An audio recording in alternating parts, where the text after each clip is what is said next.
Bobo Manoka, mon frère, je t'invite à venir regarder ceci. J'ai appris que tu étais allé chez Caleb pour dire Snark. Mais pourquoi tu n'en parles presque pas? Ben, tant que longtemps, on est ce qu'on a longué, tant que longué, pour longué, moi, belé. Tout ça, les érudits classiques, là, massa. Ce qu'on a massa, le roi de qui va patron bisou. Répétition pendant 10 heures ici, là, 14 heures. Mais bon, il y a répétition 14 heures. Parce que j'étais la seule personne. On va avoir une répétition avant. Mais on a eu au fur et à mesure, on a dit bon, une fois comme par hasard, tout le temps, il y a la kermesse, tout placement du président Caleb, que je salue. Il y a ma missa. Il y a aussi un niveau boya et tout. C'est un président. Je n'ai pas rendez-vous, je peux tenir dans la répétition la sac. Tu as pu ma missa, tu vas dire, bah, Pierre, tu me regardes, bah, moi, chichoter, quoi. Et après, président, tu peux tout répéter et tout. Jusqu'à ce que Nasuka Bawe Sabiso, c'est pas possible. Parce que le groupe Nabongo a une vocation chrétienne. Moi, déjà, moi, l'image, surtout que la Babylone Ramato, il Vous avez chrétienté? bon, chrétienté, c'est une apparence. Et bien sûr, dans l'apparence, c'est ma chrétienté. Donc, le jugement est plus souvent. Donc, une apparence soit la tête. Ben, on a une apparence chrétienne. C'est comme si, à part la duchesse, nous avons l'ox. Mais tout, bah, tu as des frères. À part là, ici, ma chemise, tout ça, bah, il y a moi. Robert, vous êtes sincère. Là, tu es sincère. Bah, on m'a dit, bon. Vous êtes bon. Bah, vous avez un gros point. Bah, retour. À l'époque, on a qui bah, retour, bah, ça. Banani. Maman Kuba, bah, Dingizoyo, bah, Vieux Julien, bah, Lewis, bah, Bob, Elvis, bah, retour, bah, Zaraki. Caleb. Paco, bah, retour, bah, Zaraki. Bah, retour. Bah, Charlotte Benz, Sœur Nabisso, bah, Mamie Lachax, tout le monde, bah, Thérésia. Bah, retour, bah, Zaraki. Coucou spécialement à elle, la grande dame, l'horloge, le cœur, le général John Chibango, maman Charlène. Et de là, tu t'es décidé. Il y a aussi un groupe normalement. Est-ce que Monique et Laurent Okara, si la sali, et la même chose au salé Caleb? Parce que émission à Bino Bosalango le 4 août 2023 et Bota bémissionné. Regret aussi la manifester pour la film maintenant Liboso. Et ça même regret, humiliation, la déception. Oh yopé, au bimisaki parce que tu en avais juste là dans ta gorge, il fallait te libérer. Pourquoi Caleb a zonga quitté? Pour que je suis choqué. Parce qu'il y a ça qui est bon, bengana qui bino na sinar, humilia qui bino na sinar. Oh, yo pense qui si les acquis humiliation. Artiste et comédien, nena lo baboé. Bon Monique fromage au belle vie à Simara. Simbisa ko simbisa. Ce qui Jésus Nzambe azaro kitsaman. Mais un moment donné à Kataka interropaka système ya man. Maman lit n'a pas changé té. Donc makambo ni sobdi bozali ko sala. Bo faire chier si là. Po belve benga bino na isa kinga kati. Lelu zawapi. L'homme peut changer à tout moment. Sozo sa maram na vie sala maram bien. Ko sa maram te po blesser mutu tika batu na ba blessure na ba tache na ba empreinte. Mutu nyonso za na côté na o bossa na raté na vie. O soko vandi okanisi eloko wana mami so ebimi yo. O soko vandi okanisi eloko wana obeti maboko, claquer maboko na misapi obi non, c'est pas possible. Na vie to pesa batu chance. Très chers parents, bino bo boko la bala bandeko na bino parce que baza orphelin, ba koufela, parents bozwi bango botielaka bango bapoint na balimite te bokanisaka te ke bana na bino nde bakobonga koleka baorphelin. L'avenir est incertain et Dieu est surprenant. Lona na butu lona na moyo ebite oyo ekobota tosa malamu. Mais pourquoi la émission s'il faut bota bémissionnette? Alors que Bobo avait fait la même chose en 2023, posez-vous cette question. Mais la comédie BDP va sepeli babi mamou. To sepeli si la bémissi système démoniaque ou régné dans le théâtre. C'est là qui manipulation, influence et koinamai. Bateau, botiela si la barrière na vie. Je pense que le lot a servi nos des leçons. Bon limitera ba vie ba touti. Un bon attendeur sa ligne. Clone des spécial la blessing monde fille à papa veut dire nyonso ya papa ya ye, tout ce qui est à papa est à elle. Paul Mondo autrement du Porsche Cayenne New Model, chanteur Android, Élisée Madiam de mon cœur, Montaleku à Zater, Miros Bintou na London, grande sœur propre, monté Mawili Chimbalang, Abraham Toko Yamado Toko Nabela na Alost, Jean-Pierre Kibesi de Panama, il y a mon Marie-Jeanne Kibesi Nouran à Paris, papa na Clarisse Kibesi, Angèle Bouika sur mon grande sœur propre, femme à la Bentley, Sandra Kazadi, maman Denise, Motema Eric Jeng Elon Musk, papa le millionnaire Snoop Dogg, le millionnaire Ricky Ross, Claudine AC Milan à London, Blessette Mbien à Switzerland, Miflor le Fouman à Italie, la Dauphine 50, la Congolaise, Unichi bande de femmes intelligentes, Béni Antonio Lamed, d'autres fois canon, Mireille Tambouine à Milan, Christelle Chali Katokolo et Alain Mondana à Grenoble. Toute option boss ou qu'on a strélé ou qu'on a vacation qu'à la maître salopard, papa n'est un Kenji Noah. Voici Elon Musk, Eric Jeng, l'homme à 35 Ferrari. Katala iso kobenga kinga presidente. Photo Eric Jeng na wa bisanyoso. Unicho na mkunza mwa mkazana. Karibia na meta mkisi. Kwa meta kiba mwa ino baka.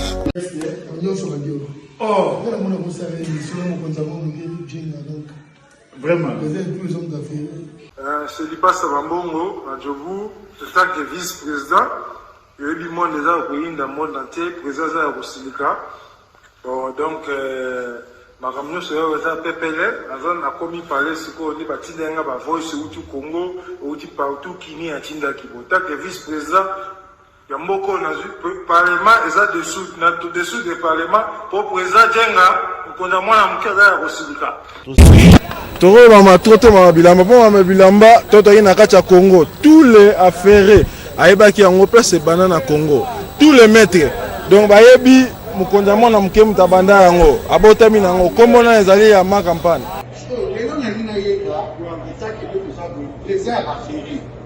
Mais pourquoi on fait ça là? Il parle yo, mais là on a yo. Il ça va faire là. 2025, le 14 février 2025. Là, numéro 1 à Bisso, le grand moufti. Numéro 1 à Bisso, l'âme n'a l'audio. Donc, numéro 1 à Bisso. Vous allez parler en le vélo.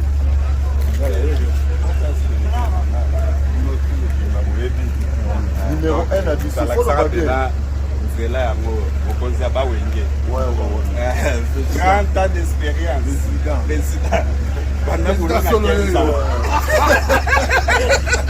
Basi na biso nyonso bayebi ke mama Sandra aza danger mutu eza nango ya prouve na ya mutu te eza ngo bajournaliste wana babeta lisolo nango te. Sandra Kazadi, Queen Mada, motema ya King Salomon, konza mwana mukeri Jeng. Père, on a donné toujours na ebisaka o. Yo za to so ka o barati. Parce que biso to za ba témoin. Biso to kopa mo bino de boyina o bana biso. Yo za koko père maman tala na soirée ya lelo eza kaka eloko ya liboso tokumisi nzambe ala oyo asangisi biso awa na nzela ya mokonzi ya mboka président ya bakopera nyonso ya mokili ya se donc oyo toza nango eza domaine oyo ya lijenge moto aya na baton oyo ekata mai epesa lelo bato tout ya lobeka bazwa image oyo ndenge bakoma nango lelo eza legend. Non, présence là, il faut mon enfant là, ça peut être qui mega. Dans la génération numéro 1. Nous avons la Sam Zimanga. Amaï Bongito, Tony, génération 1. Basala, on a l'histoire. Dans King Mega, Azo Bunda, Azo Fo, Azo Sabato, et bien dans un millionnaire, on a beaucoup aimé Kapongo.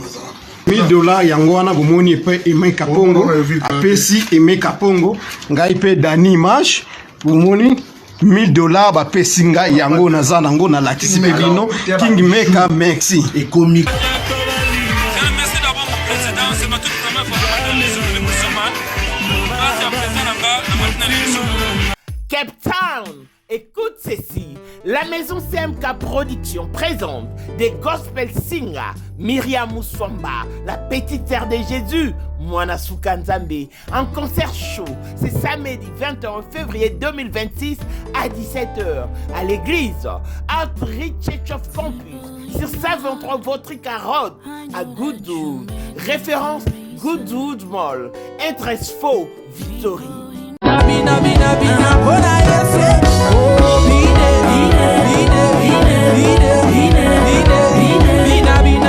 Le billet sont donc vendus à 300 rand pour le VIP, 200 rand pour les standards et 150 rand pour l'assistance générale. Venez donc savourer l'album de Man God.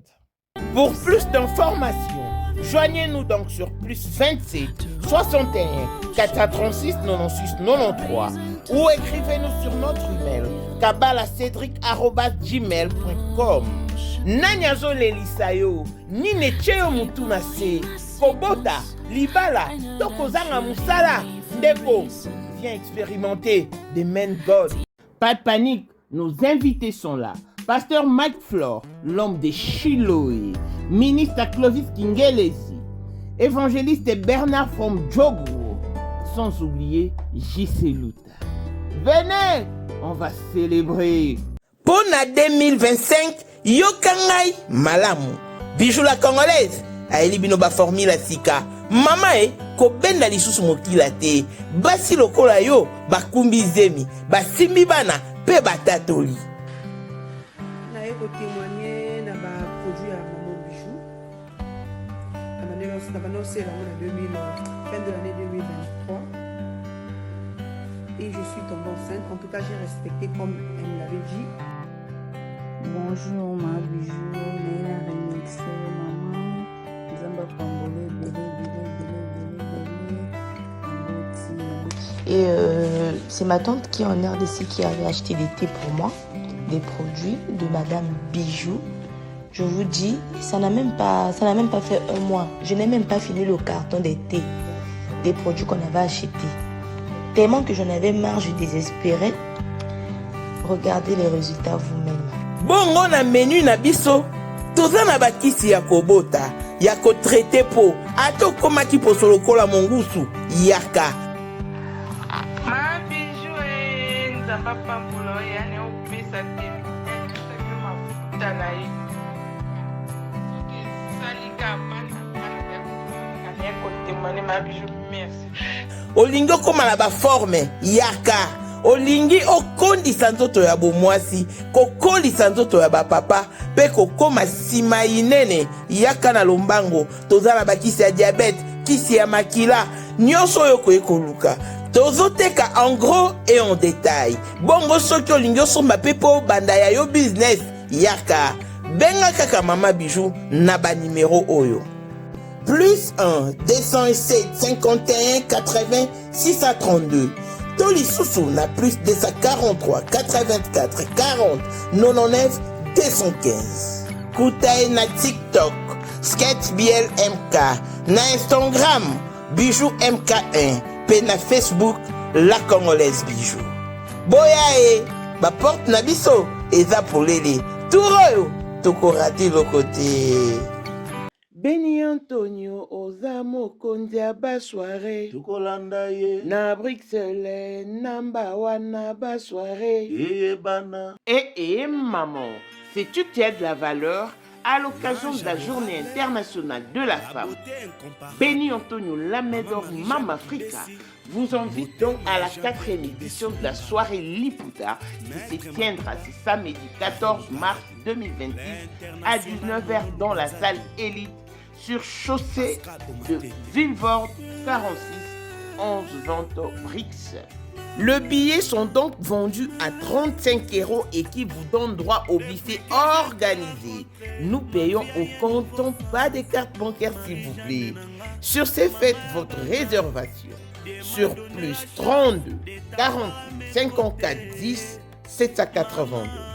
Au programme, nous avons DJ Délin Delson et l'animation Fabrice Pembe avec la participation de Maman, Cours de Grand Baoba, Étoile d'amour, le Maman du cœur, ma maman la joie. Association Femmes de foi vainqueur de Amsterdam, l'Isungi de Wilsroy, le Femmes battantes de Bruxelles et le UFF de Bruxelles. Achetez donc vos billets, rehaussez donc de votre présence. Papa et Ngongango et Kokite, Obimisa maman, Bobina Malé, au rythme, service traiteur décoration Lamédor, Yo Motovani na Bruxelles, na Belgique, France, Suisse, Europe en général. Voilà une occasion à ne pas rater. Bonjour et bienvenue dans ce nouveau numéro de Maman International TV Show, votre chaîne d'actualité de l'information et de l'émotion. Voilà que l'émotion nous retient encore dans les dossiers de nos artistes et comédiens.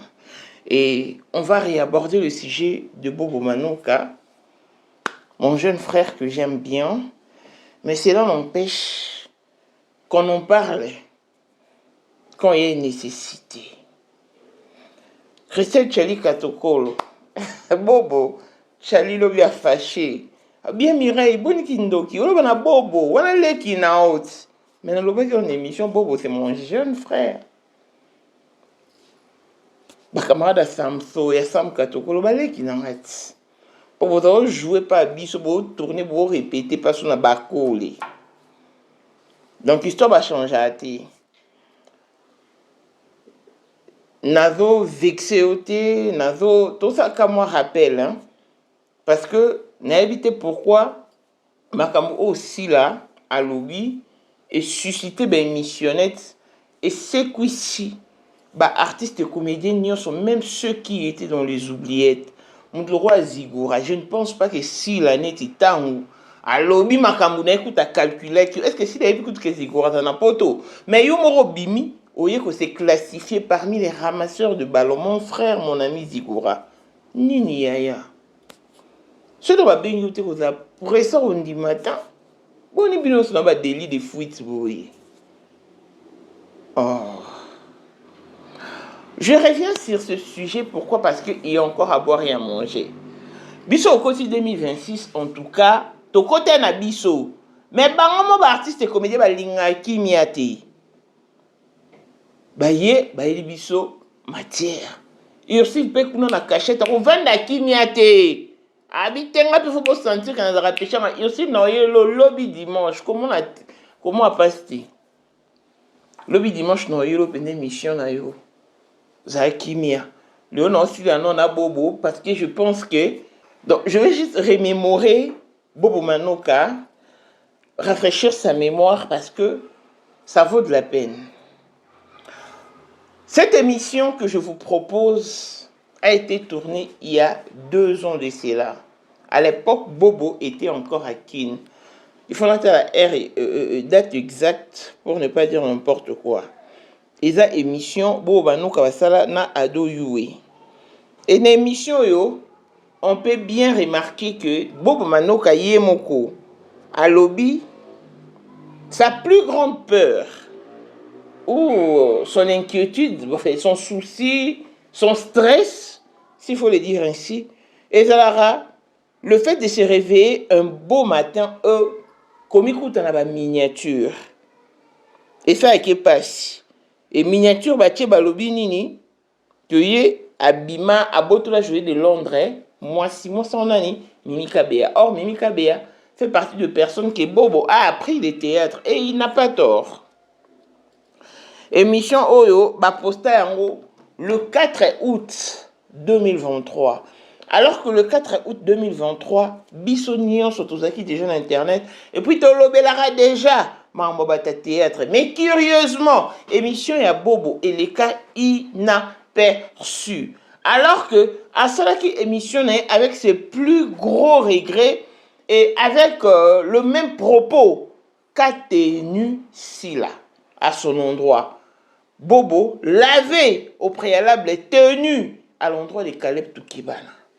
Qu'a-t-il dit exactement? Bobo a dit que ça être un casse, casse qui est Londres, patron, le patron, mais il y avait un papa marron, celui marron ou quoi, avec qui supervisionné mon coulisse, qui était, et puis et aussi là, groupe en tout cas, tout le monde était chef, chacun venait à la répétition à l'heure qui lui plaisait, chacun faisait ce qui lui semblait beau, au fait.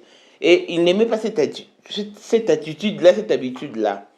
Jour moro qui kermesse, qui na mami chama.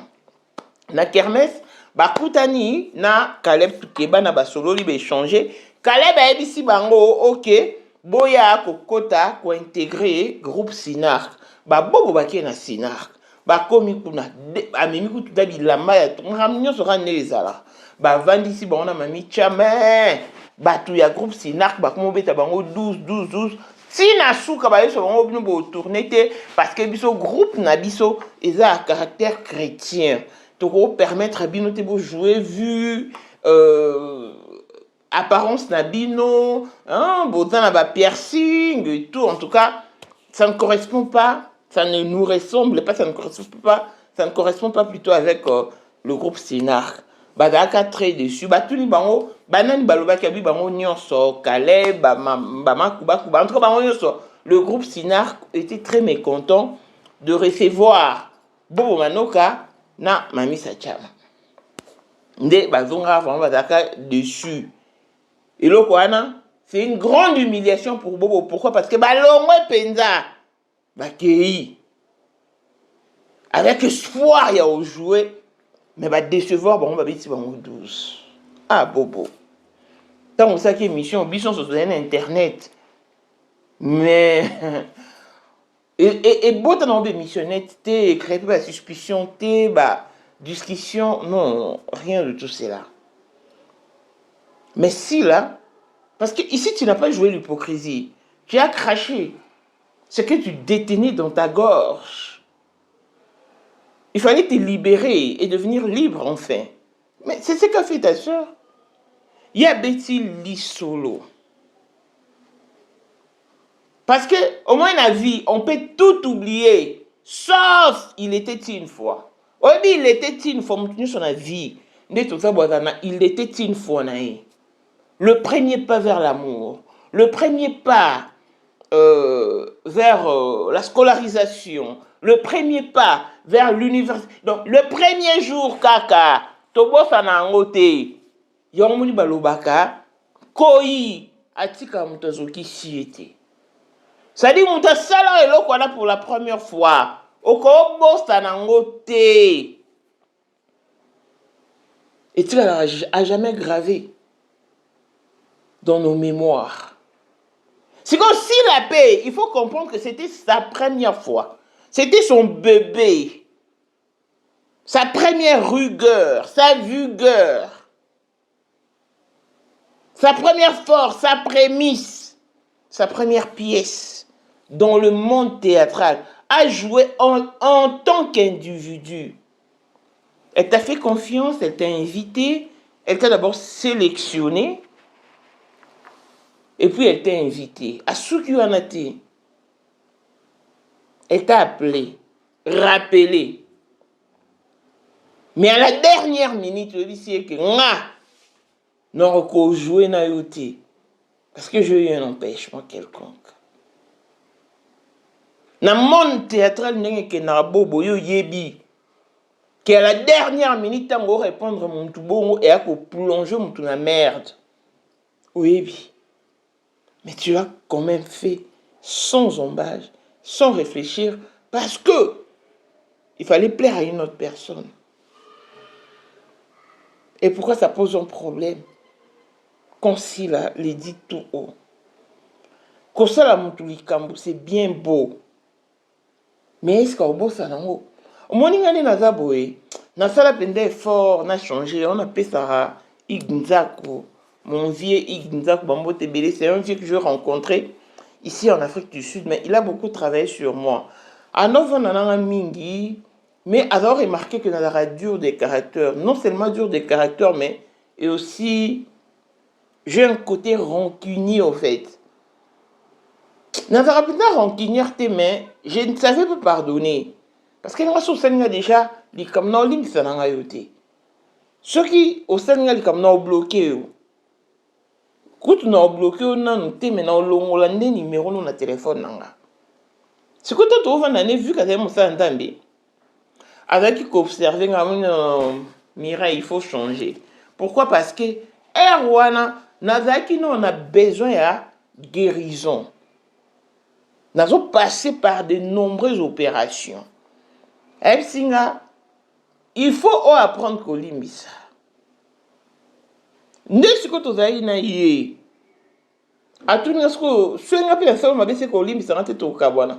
Au moins na vitenga na limbiso yo na limbiso na feki en blaguant. Mais il nda kwa zaki muto azami mangana ba restaurant na mboko yo. A opesa nga considération mo oui malgré itananga. Et à l'époque le qu'on a fait un bon intérêt. Soit un défi bon on a. Et si on a fait un jour, au moins un jour on a été. Au moins on a payé à qui a foutu en pété.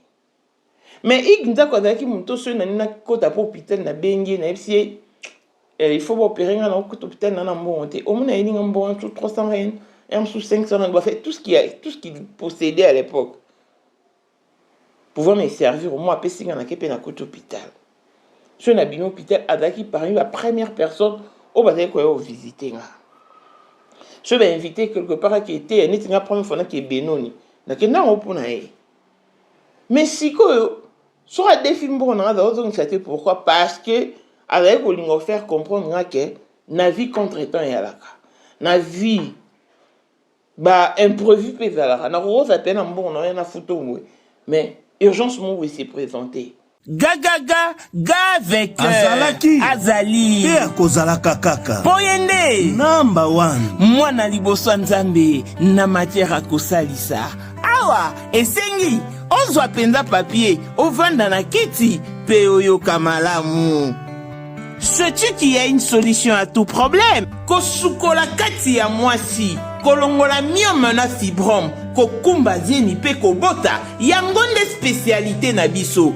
Bongo kosukola kati ya papa ko elimine matako ekufa kokolisa nzoto ya papa pe kopesa ye bopikiliki bwa bokundu bwa nzoto wana pe ya biso pona loposo na yo kovandisa bonzenga na yo toza na sekele bongo pona autisme diabète hypertension to hypotension toza na sekele bakisi na biso o esalami na Allemagne pe Londres bakisho esalami na mboka mondele sont mis à votre disposition. Yonde, zo téléphone, pe benga biso. Papa ozoko koboti sa moi cité. Posta nzoto sila yo, ki mobali ete marate. Awa, bo pikiliki na yo, ekozonga. Maman, au côté ménopause, makila ekatana, règle abondante, to okoma frigide. Yeka tozana sekele. Nyoso awa, ikoma réactiver o. Yo mutozana ba trouble. Dépression, insomnie. Solution na yo ezali. Benga biso na plus 44 74 05 65 35 48. Gasker, les soirs des désespérés. Na seki pour solution na yo ezali. Ata yo peut faire urgence mais na préféré na sono wana. Na vie, il faut s'attendre na makambo wana nyoso pour au dans mesure ya vivre bien. Au comprendre que tout peut basculer, tout homme est faillible, et tout le monde peut faillir, donc tout le monde peut être fauché. Mais dans tout ça, talamabe au salara tout le jour, nzamba limbisara yo. So lingi vraiment nzamba koba na limbisa yo. Yo pe, il faut ba limbisa baninga. Mtasali lo moboy. Donc, il avait vraiment beaucoup travaillé sur moi et ça a dû produire de fruits. N'a changé un peu, hein. Mais bien que, hein, et ça fait partie de mon caractère au fait. C'est une partie de moi, ko se débarrasser non totalement. Pour moi, en tout cas, sous ça, n'inga likambo, pika. Pour moi, mon na boy, na provoqué m'touté, na tumbola m'touté. Mais yo so provoqué nga, au salinga likambo, dis-toi que c'est fini. Na la bongo. Et c'est ce qui fait aussi ma force. Force n'est dans la pour la provoquer m'touté, na tumbola m'touté. On m'a chroniqueur et talingate. Je ne mêle pas. Équipé qui n'a pas tout. Mais ce que tu as au Marambo, il y a bobo, pour baza, bédicateur et amas, baza bato vandaki, bala mo bon, bon père basu décision au téléma, nous ça théâtre, commis pe bo, commis pe la notoriété ko, yebani pe, oh, et ça fait bien, ce qu'on va avancer. Par contre, chroniqueur et belé, baza mon bédicateur amas, c'était parce que, concept n'a bon bouyebi. Batumsu ba au finga, batumsu ba au dénigré, au finga nzoto à moi si, nzoto à mobali, batumsu ba papa batou, batumsu ba maman batou, chose que je ne ferai jamais. On dit jamais, jamais, mais ici j'ai dit jamais pour non ça honte. Dans le cas où on va prôner ma valeur, je me réserve de parler de, je me réserve en tout cas. Je parle de nos artistes et comédiens, pourquoi? Parce que au moins il est Jérémy. Na macharu et kanga na basina mibali l'autre comment na difficulté au bien tout ma chérie. Ah bonjour chérie et comment ma charu. Pourquoi Jérémy Chabani mta memi biso na ongle wana et atiki biso wana. Yimta ki na mama na ngai bachenga na YouTube et kanga masilo et au moins la base d'éducateur et amas. Bata penda censé comprendre ma valeur. Et ici, non, il y en a faire croire, n'a faire voir qu'à na bobo que tout peut arriver. S'il t'est arrivé une fois de voir mal, de ressentir une douleur, c'est que s'il n'a pas eu un rapace, n'est pas qui sera passe. Yopo qui sera si la passe. N'est pas yo yara lobango, au coca mote pour soyo ezalaka yo awa. Il faut que déverser en haut. On s'est libéré. Si la paix est là, il faut qu'elle loba. Et comment on a, si la rande à l'obi bon, te béli tout le monde, c'est péli. Au moins elle a le courage de dire tout ce que les autres disent tout bas. Les amis, ou bien, Moutounioso à son côté, ou soit Vani,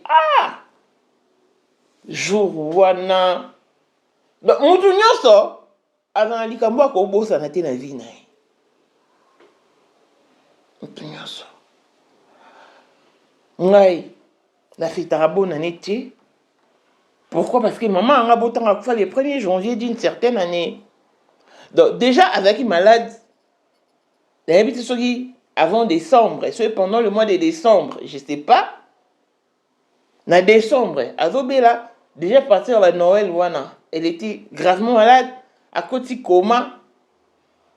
Et le 1er janvier, à Koufi. Si on a déjà ce comme na décembre, na yo ka ba maman et ti kalanga bon na force à ngouti. Et ti kalanga bon la force à ngouti.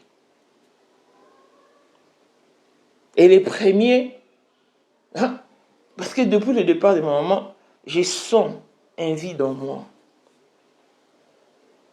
Il y a longtemps, on a bélaré dans 900 ans, mais hé!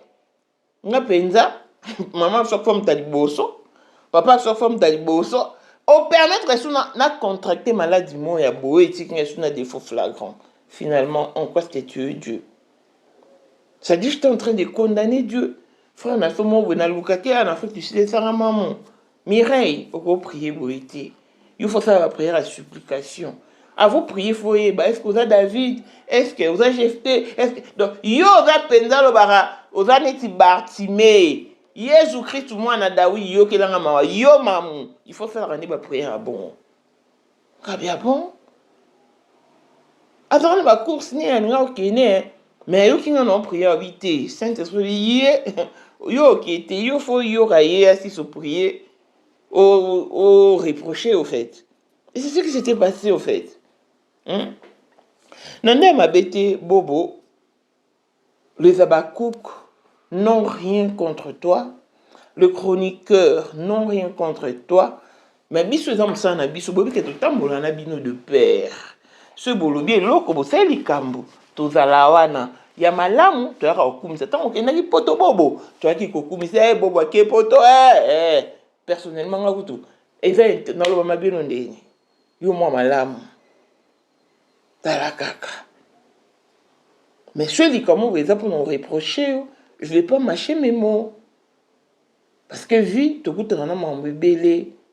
Ah oui.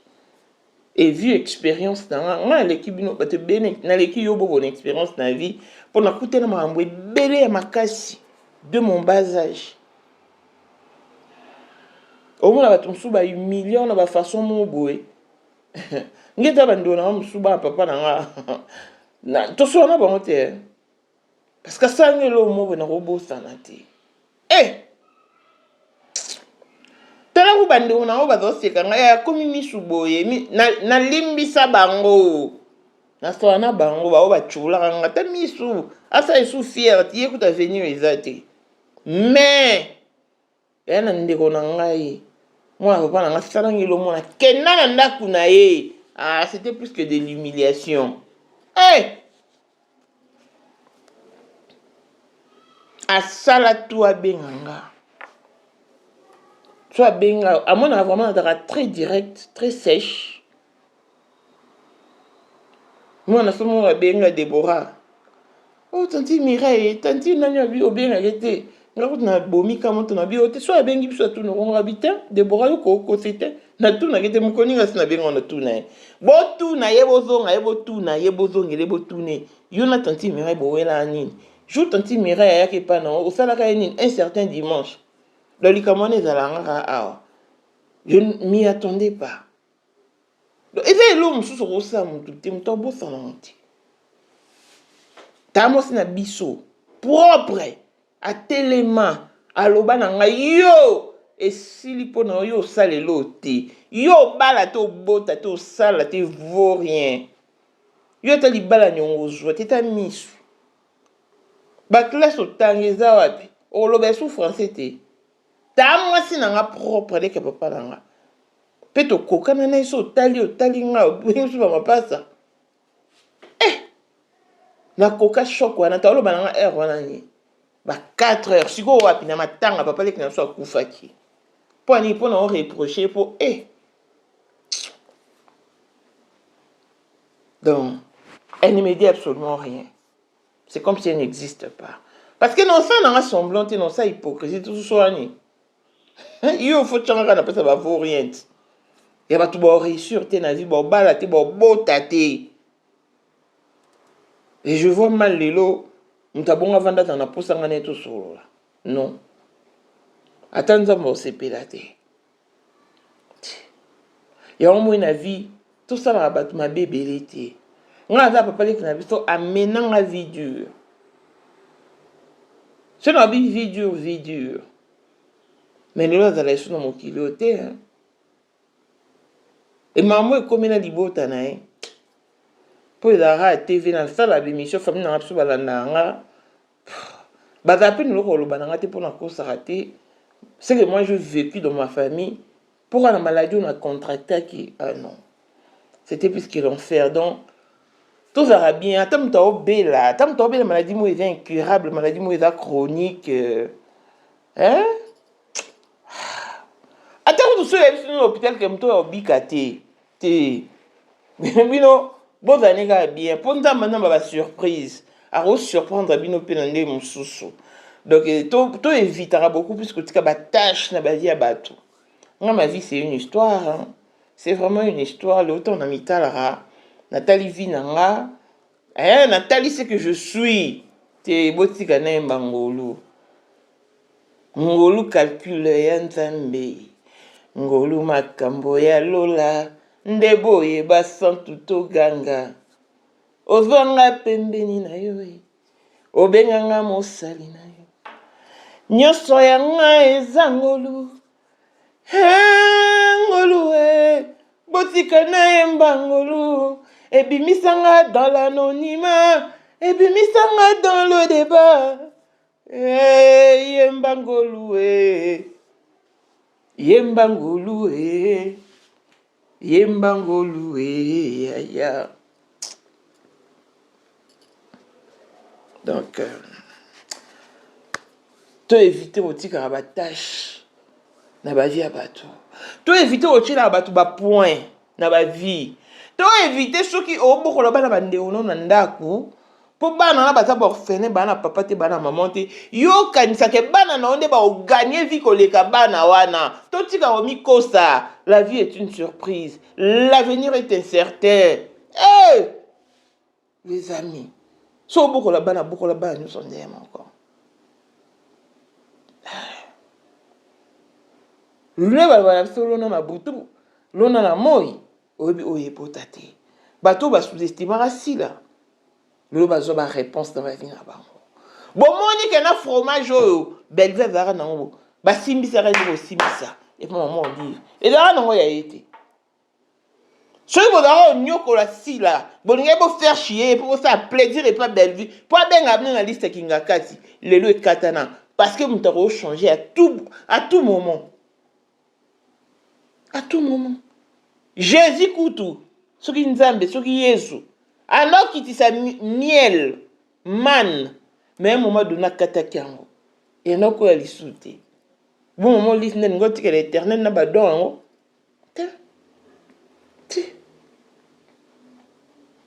Le roi te belé pour regretter ma carrière dans la vie. Le roi te va éternel te. Tout beau la rabat tout bien. Tout ça la bien. Pour l'obi. Boula maison de la biso. Bobo, je t'aime beaucoup. Si la tête c'est ta soeur, Bobo continue à bino. Après, on a un petit souci avec qui manipulation. Après, tu avais compris ou tu avais refait la prise de conscience. Yo mondo yebi, mais à dégager quand Dieu pour dégager pour la Caleb, je vois pas où se situe le problème dans ça.